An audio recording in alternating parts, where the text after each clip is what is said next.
Pour ce nouveau numéro du Club des Baroudeurs, nous vous invitons à la visite de deux temples extraordinaires, hors des sentiers battus, hors du tourisme de masse.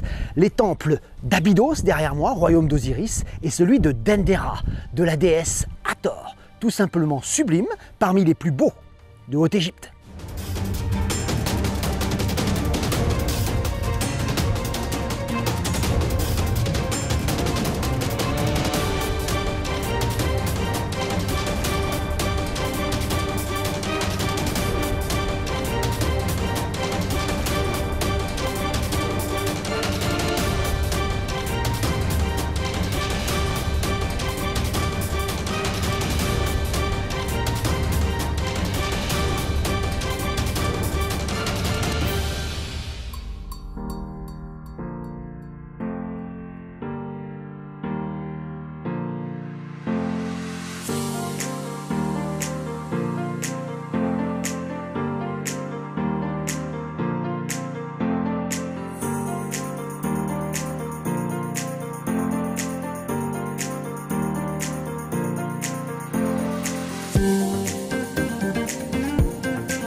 Allez, après Kéna, une belle route dans le désert, 50 km environ, nous fait gagner un petit peu de temps, on peut rouler enfin vite, pas de dos d'âne, et ça c'est bon, d'accord.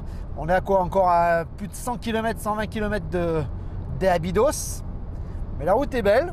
C'est vrai que si on pouvait prendre la route du désert qui est interdite, on irait beaucoup plus vite, en moins de 2 heures on serait à Abydos, mais bon, c'est l'Égypte, mais la voiture roule bien, une bonne Kia, on a mon Daniel. On a le chauffeur. C'est comment le chauffeur déjà? Mido. Bido? Mido. Ah, like footballer. Like football, he play in Marseille. Bon, on est avec Mido aussi. Bon, c'est pas le footballeur, c'est l'autre. Hein. Mais pour l'instant, tout va bien. Ça roule.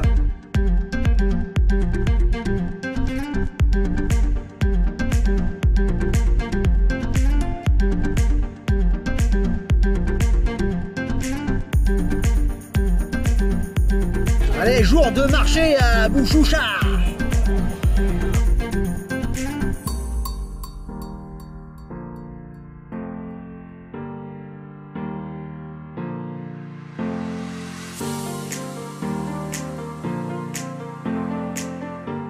Alors, pour se rendre à Abydos, le chemin se mérite. 170 km depuis Luxor.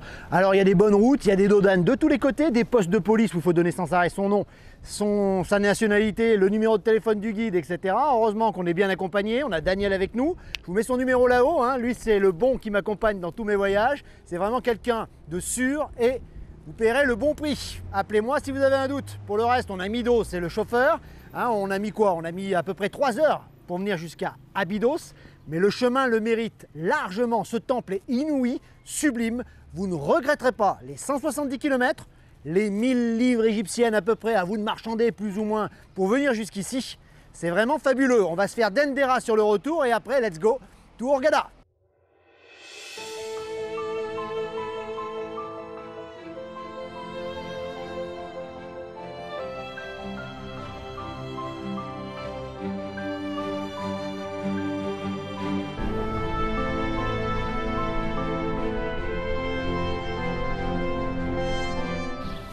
À tout seigneur, tout honneur, on va commencer par le fabuleux temple d'Abydos, royaume du dieu Osiris, dieu des morts et de la résurrection, peut-être l'un des plus beaux temples d'Égypte. Ne vous fiez pas à ses apparences austères et à ses lignes assez épurées, voire modernes, l'intérieur est tout simplement sublime et unique au monde.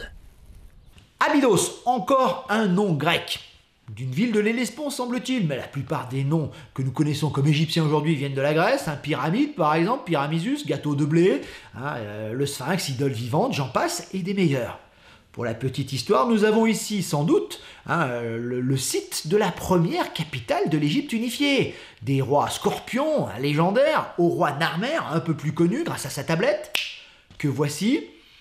Cette tablette ne semble pas laisser planer le doute. La victoire ou la conquête fut militaire. On y voit sur une face Narmer en majesté avec la couronne de Haute-Égypte, partant en bataille, et de l'autre côté, des têtes coupées de tous les côtés. Il a la couronne de la Basse-Égypte sur la tête.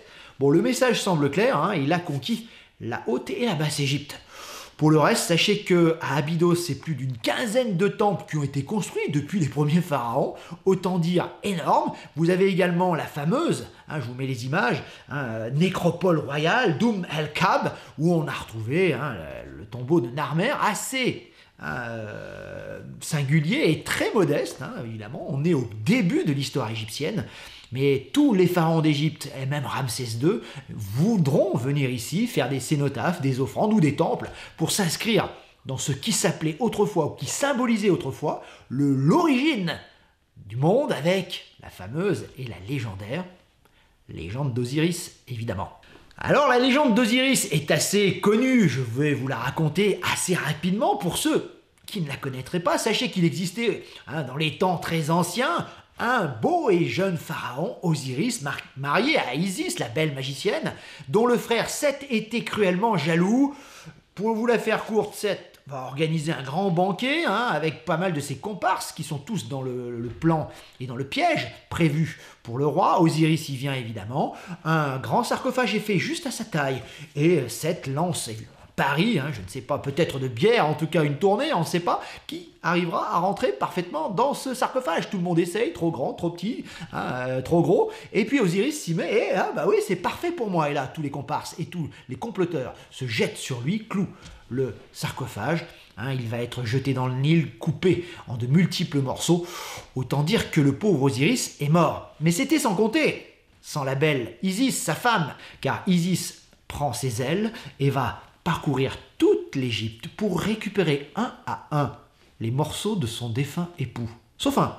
Et elle va tous les retrouver, sauf un, la quéquette, la zigounette, le sexe, qui aura été mangé par un poisson. Bon, oui. Ce qui fait qu'il ne pourra jamais être complet et être dans le royaume des vivants. Il est désormais le roi des morts. C'est Anubis, c'est tous les dieux, Khnum, le potier notamment, qui vont l'aider à reconstituer le corps de ce défunt mari. Il est toujours représenté comme ceci, c'est-à-dire comme une momie, forcément, à la peau verte ou noire, comme la terre et les herbes. Et c'est vrai que ce Osiris, véritablement, c'est le plus populaire, l'un des plus populaires des dieux égyptiens. Pour ce qui est de la légende, sachez que Seth ne s'en tirera pas à si bon compte. Il a essayé d'ailleurs, Seth, pendant l'absence d'Isis, de tuer l'héritier de la couronne, Horus, de lui crever un œil, il a essayé de l'égorger, tous les dieux sont intervenus, il n'a pas réussi son forfait, et c'est vrai que Horus a perdu un œil dans la bataille. Heureusement, pour quelqu'un qui arrive à faire des zigounettes magiques, vous vous doutez qu'Isis sera capable, avec les autres dieux, de lui faire un œil magique, l'œil d'Horus, l'œil qui voit tout, l'œil qui voit loin, et les Égyptiens se feront graver cet œil sur tout leur sarcophage, ils le porteront en pendentif, c'est véritablement un porte-bonheur, quelqu'un qui éloigne les mauvais esprits, on en a absolument besoin. L'œil d'Horus, devenu grand, l'Horus deviendra pharaon et il chassera Seth, il régnera désormais sur le royaume des vivants, alors que son père Osiris, lui, régnera sur le royaume des morts. Légende, quand tu nous tiens.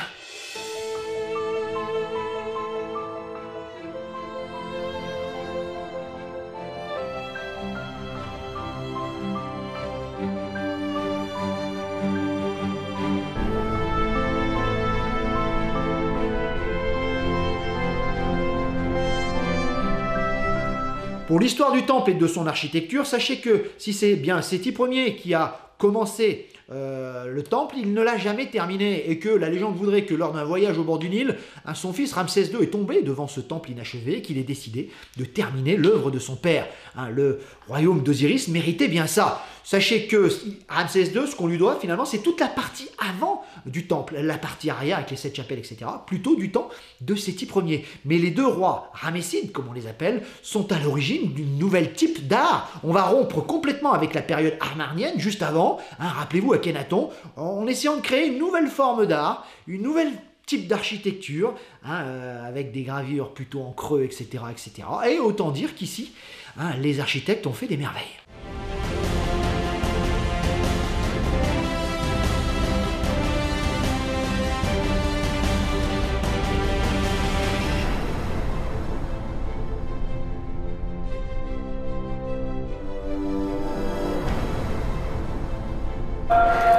Allez, c'est l'appel à la prière. Eh bien, on est dans l'ambiance égyptienne, hein. Vous avez vu que ce temple d'Abydos est assez spécial. Il ne ressemble en rien au temple que vous avez déjà visité. Alors certes, les pylônes ont disparu, on ne les voit pas, ils sont quasiment rasés.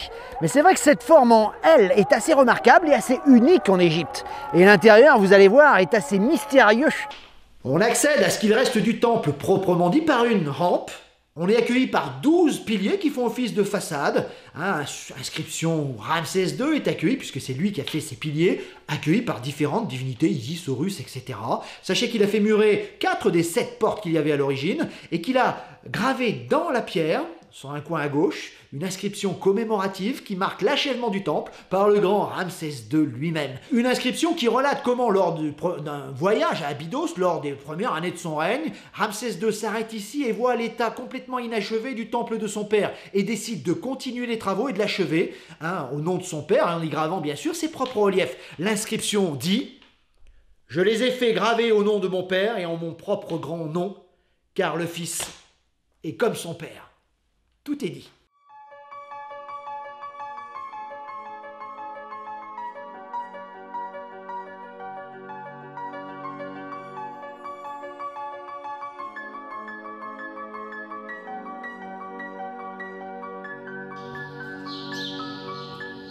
On voit Séti Ier en majesté avec ses couronnes.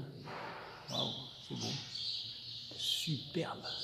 Bon, on n'a pas trop le droit de filmer à l'intérieur, donc attention. Mais une atmosphère mystérieuse. Pour le plus mystérieux des dieux égyptiens.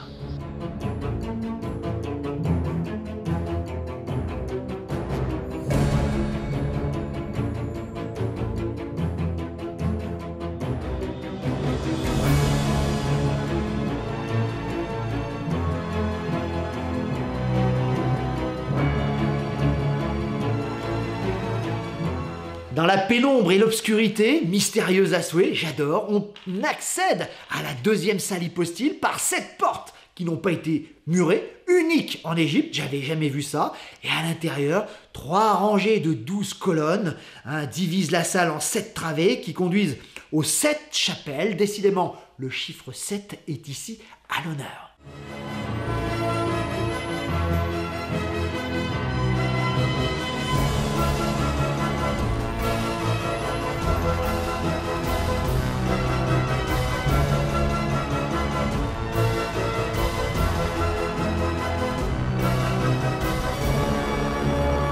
Et enfin, dans le fond, le sanctuaire d'Osiris. Et non pas un sanctuaire, comme ce qui se fait un peu partout, qu'on avait visité à Karnak, à Edfou ou ailleurs, mais 7 chapelles, 7 sanctuaires incroyables, tous aussi beaux les uns que les autres, gravés finement, des couleurs encore de ci, de là, une atmosphère à nulle autre pareil. J'avais jamais ressenti ça avec autant d'intensité dans un temple égyptien.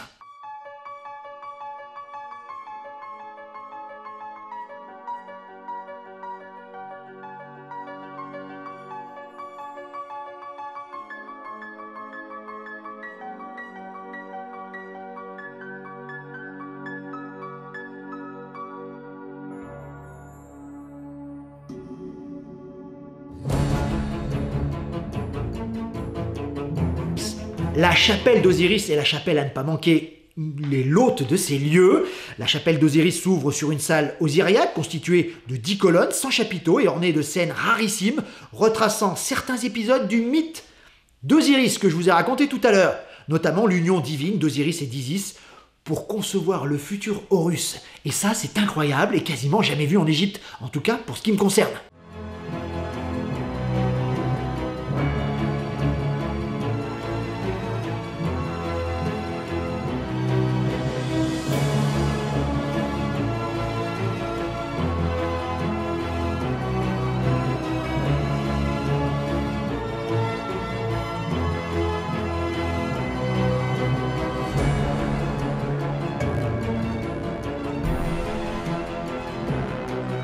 J'avais jamais vu autant de couleurs dans un temple égyptien.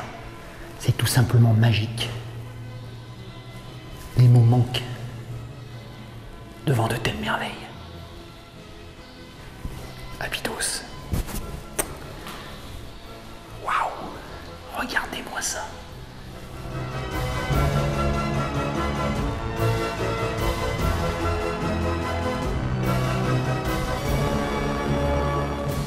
Petite histoire coquine, dans le fond, quand vous êtes à gauche, l'une des dernières chapelles, Osiris assis, et on va le réveiller, puisque je vous rappelle que selon la petite histoire, des 14 morceaux, il y a la zigounette qu'on n'a jamais retrouvée. Et Isis, la grande magicienne, a quand même pu en remodeler une.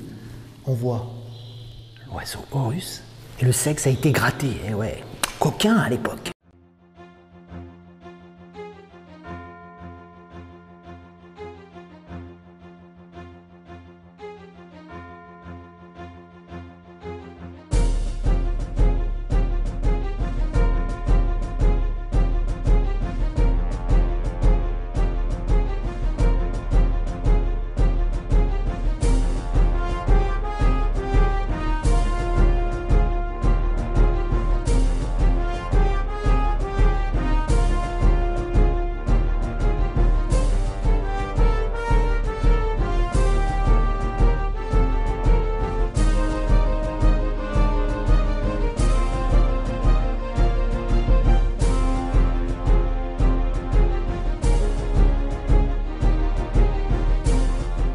Dans un couloir sur le côté, Séti Ier, son fils Ramsès, avec la tresse de l'adolescence, et tous les pharaons qui ont régné avant lui sont ici, comme s'il le présentait en fin de compte. Tous sont là en majesté. Sachez qu'il en manque deux pour la petite histoire. Il manque Akhenaton, le fameux pharaon hérétique qui avait fait fermer tous les temples au nom du dieu Aton, et puis Hatshepsut, une femme ne pouvait régner sur l'Égypte. Pour le reste, la liste est assez complète et permet de mieux connaître l'histoire des pharaons et de l'Égypte antique. Merci quand même, Jean-François Champollion.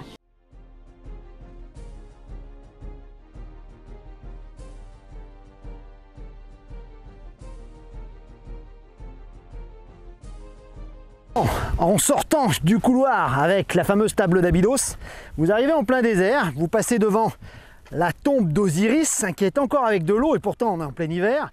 Il n'y a pas plu depuis très longtemps, mais la nappe phréatique est très proche finalement. Ça ne se visite pas pour l'instant, bon tant pis pour nous. En tout cas, la visite est exceptionnelle. Sachez que c'est ici la tombe d'Osiris, que sa tête, rappelez-vous quand Seth, son frère méchant, a voulu se débarrasser de lui, aux 14 morceaux aux 4 coins du Nil. Sa tête a atterri ici à Abydos, et c'est pour ça que le site est hautement stratégique, il est hautement, on va dire, sacré pour les anciens Égyptiens. C'est là que tout a commencé, c'est le royaume des morts et de la résurrection pour Osiris. Et c'est vrai qu'il était de bon ton pour les pharaons de se faire enterrer là. Les premiers d'ailleurs étaient là, Narmer, etc. Pour les autres, c'est vrai, si vous en aviez les moyens, vous faisiez construire une tombe ici. Sinon une stèle, pourquoi pas. Ou alors carrément avec quelques offrandes. Un pèlerinage était avéré ici depuis la plus haute antiquité. Alors Osiris, c'est sans doute l'un des dieux les plus populaires de l'Égypte pharaonique. Son nom viendrait de Ouzer, être puissant. On n'en est pas sûr. Pour ce qui est sûr, c'est qu'il est le roi des morts, celui qui donne accès au royaume souterrain de Douat. Ces plaines fertiles et giboyeuses, ces beaux cours d'eau, un paradis sur terre.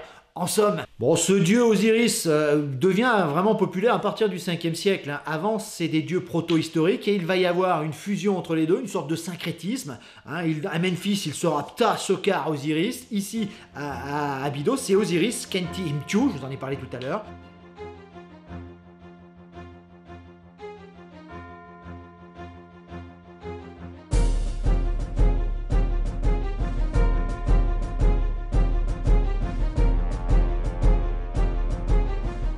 Bon, à 300 mètres environ du temple de Séti Ier, on marche un petit peu dans le désert, on arrive au temple de Ramsès II.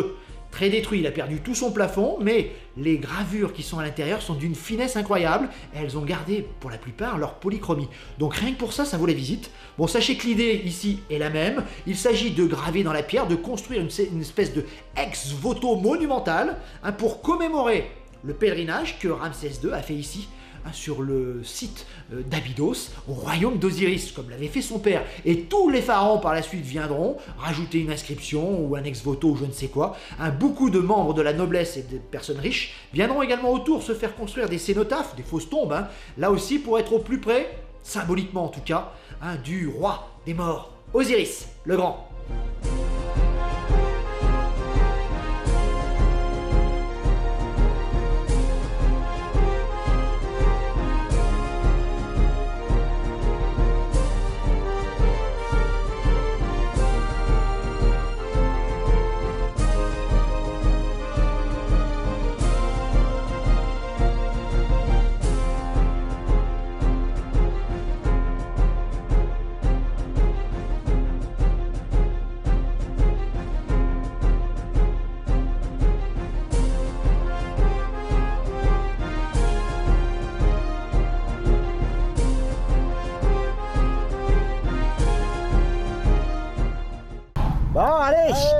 vous présente mon pote Daniel. On n'est pas trop, hein, bon, c'est lui qui s'occupe de mes transports, de ma logistique quand je viens en Égypte. C'est un mec sur qui on peut compter, je vous en ai déjà parlé.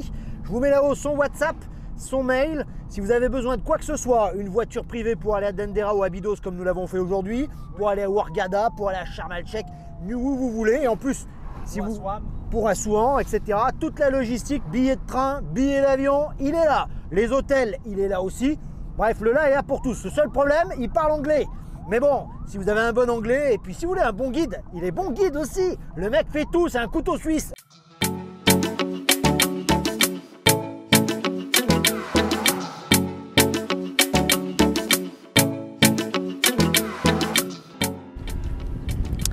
Bienvenue à Dendera, une centaine de kilomètres environ d'Abydos, d'où nous venons. Sachez que Kena est juste à côté, qu'on est à 60 km environ de Luxor. L'une des belles visites à faire dans la région de Luxor en Haute-Égypte, Dendera.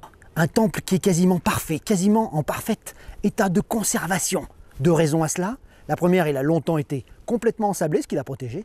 La deuxième, c'est qu'il est d'une époque très récente par rapport aux autres temples, Abydos, Karnak ou autres, gréco-romains, ptolémaïques, comme on dit. Je vous rappelle pour la petite histoire que Ptolémée, c'était qui? C'était le général préféré d'Alexandre. D'accord, Alexandre le Grand qui a conquis l'Égypte. Et au retour des conquêtes, Alexandre mort, c'est Ptolémée qui prendra possession des lieux.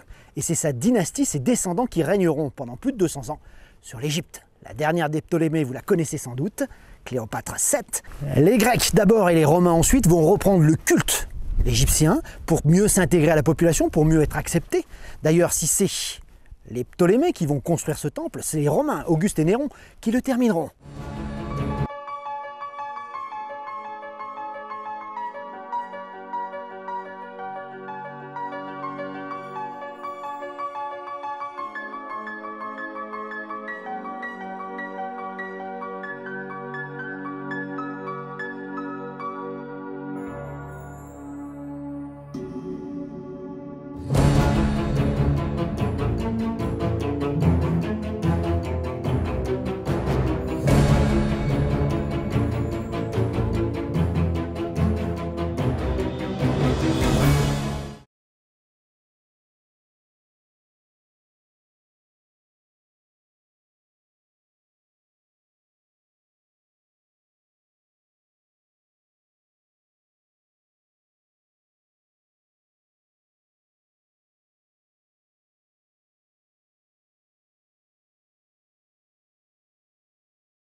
Entre le Mamizi romain, allez vous promener un petit peu dans les ruines, vous y trouverez des restes de coquilles notamment, qui vient rappeler que tout contre ici a été construit une église copte au 5e siècle. Les chrétiens sont venus ici, et c'est eux d'ailleurs, c'est à eux qu'on doit le martèlement à l'intérieur du temple de Dendera, du visage de la belle déesse, de l'amour et du plaisir, hérésie, évidemment.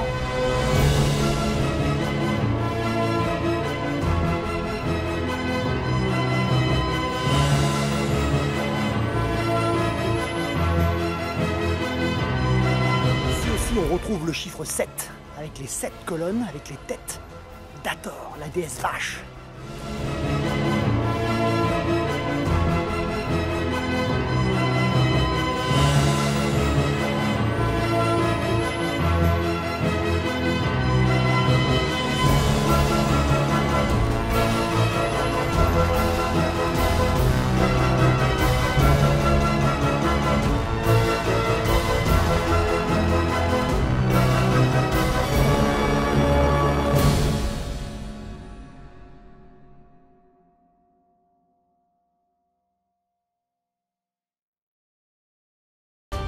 Quand on rentre dans la grande salle hypostyle, on ne peut être qu'émerveillé. C'est mon endroit préféré à Dendera et pas loin d'être l'un de mes temples préférés en Égypte. On lève la tête, Une salle de 18 mètres de haut, on a le vertige, 24 colonnes atoriques, tête d'Hathor, soutiennent le plafond.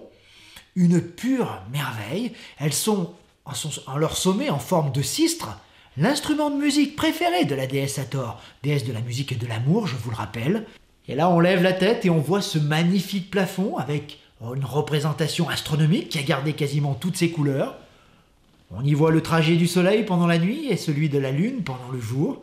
C'était essentiel pour que les prêtres, grâce au mouvement des étoiles, pouvaient calculer avec exacte précision le calendrier des fêtes religieuses. On y voit Nout, la belle déesse, la voûte céleste, dans toute sa splendeur. Un véritable livre d'images. Sublime. Tout simplement exceptionnel. Levez la tête et admirez.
Pour la petite histoire, la déesse Hathor, c'est la fille de Ré, la déesse de l'amour, du désir et de la joie, de la musique aussi, avec sa sistre.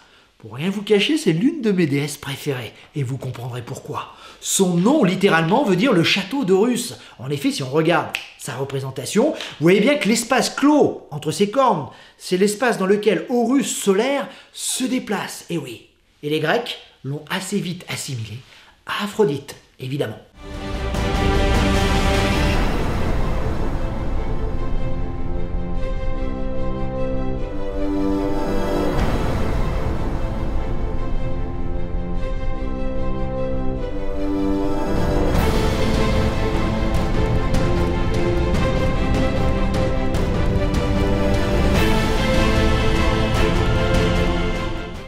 En effet, ce toit-terrasse était le théâtre d'une cérémonie exceptionnelle, une fois par an, la cérémonie du Nouvel An, Wabet.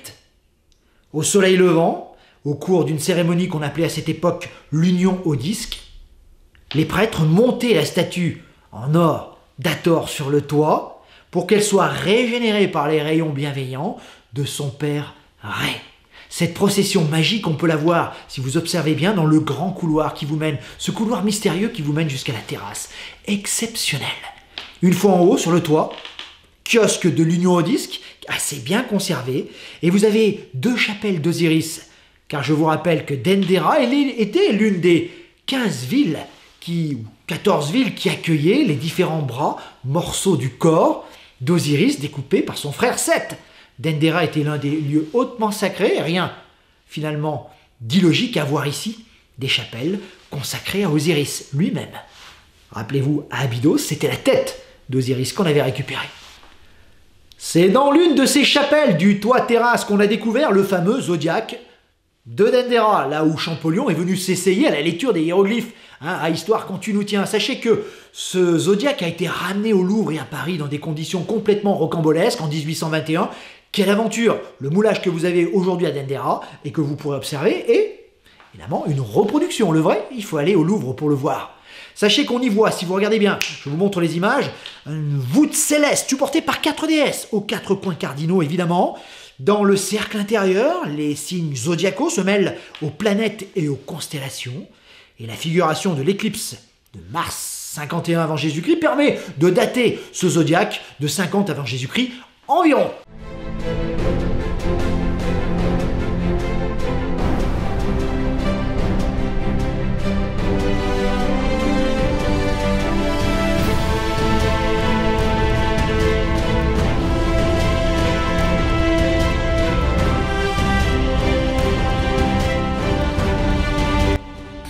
Vous constaterez que le temple a gardé son lac sacré dans un état assez exceptionnel de conservation.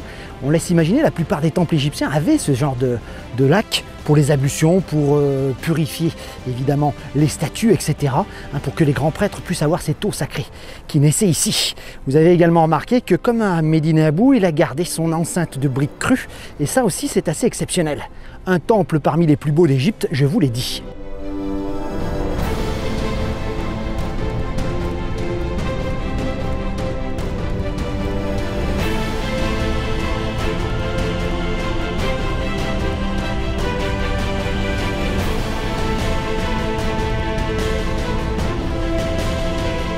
Et tout derrière le temple, il faut faire le tour du temple de Nédéra. Il y a des belles gravures tout autour. Au coucher du soleil, c'est simplement merveilleux. Ça permet d'observer le lac sacré et l'enceinte de briques qui est encore présente ici autour du temple. Sachez que ça permet également à l'arrière du temple d'observer une des rares représentations qu'on a de la belle Cléopâtre. 7 Ptolémée évidemment. On la voit avec Césarion, le fils qu'elle a eu avec César. Rappelez-vous l'affaire du tapis. Je ne sais pas vraiment si c'est exact. En tout cas, ils se sont séduits et Cléopâtre fera un enfant à César, qui sera égorgé et éliminé par Auguste quelques années plus tard.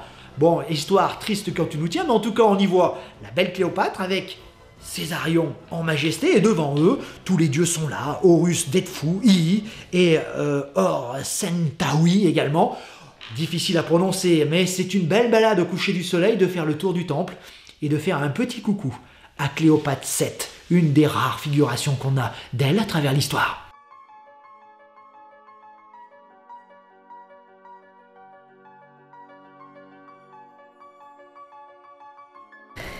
Allez, pas besoin d'avoir fait l'histoire des arts pour se rendre compte que les gravures du temple sont beaucoup moins belles et beaucoup moins, on va dire, marquées que celles d'Abydos. On n'est pas dans la même beauté artistique, on est dans une époque tardive, ça se voit. Alors certes, c'est quand même joli, on voit Hapi avec ses seins et son roseau sur la tête, c'est très beau.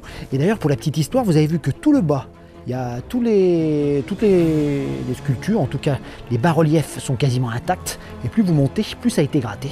Il faut dire qu'il était ensablé jusqu'à un certain niveau, et que les chrétiens qui ont établi leur église, il y a des restes qui sont au fond là-bas, eh ben, n'étaient pas très chauds pour avoir ces figures païennes sous les yeux, et ils les ont grattées quasiment toutes, ce qui fait que les bas-reliefs du temple sont quand même très endommagés.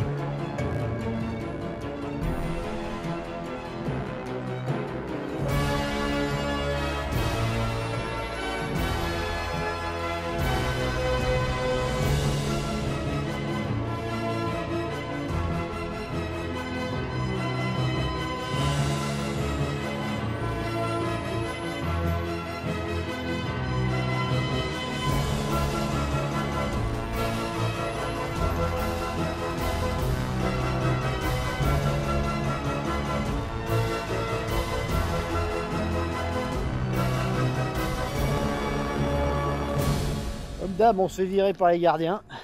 On va prendre peut-être les 50 pounds, 50 livres égyptiennes pour monter tout en haut de la terrasse. On n'a pas pris le ticket à l'entrée. On a pu voir pas grand-chose, mais il doit y avoir un point de vue là-haut assez remarquable. Monsieur là est gentil. Hein, sur Instagram. Mia mia.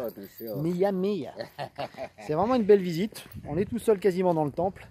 Donc ça c'est top. Et ouais. Allez, on a terminé. Direction Hurghada. Bientôt la fin des vacances.